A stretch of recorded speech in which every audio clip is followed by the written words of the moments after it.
Pakistan high commission London میں ثقافت کے فروغ کے حوالے سے ایک رنگا رنگ تقریب کا انعقاد کیا گیا. اس کا احوال بتا رہے ہیں لندن سے مقیم احمد.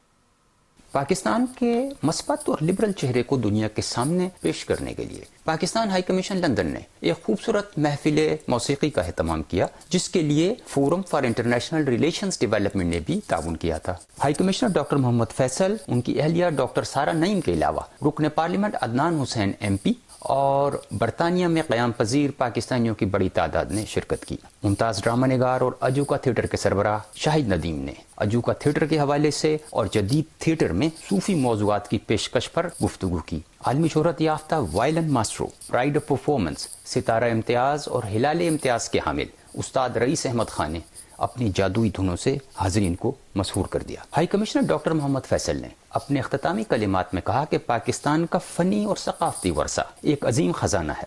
کلاسیکی موسیقی اور صوفی کلام سے لے کر جدید تھیٹر اور ادب تک ہمارا فن اپنی اصل شناخت، برداشت اور محبت سے جڑا ہوا ہے. انہوں نے کہا کہ اس طرح کی تقریبات عالمی نقشے پر پاکستان کے تخلیقی تشخص کو اجاگر کرنے کا اہم ذریعہ ہیں. ہائی کمشنر نے کہا کہ پاکستان ہائی کمیشن لندن مستقبل میں بھی فنون لطیفہ کو اجاگر کرنے کے لیے ایسی تقریبات کا انعقاد کرتا رہے گا. شرکائے محفل نے اس خوبصورت تقریب کے انعقاد پر پاکستان ہائی کمیشن کا شکریہ ادا کیا اور امید ظاہر کی کہ اس طرح کے پروگرام آئندہ بھی کیے جائیں گے تاکہ پاکستان کا ایک خوبصورت چہرہ یورپ اور دنیا کے دیگر ممالک کے سامنے پیش کیا جا سکے. مقیم احمد، چینل 5، لندن.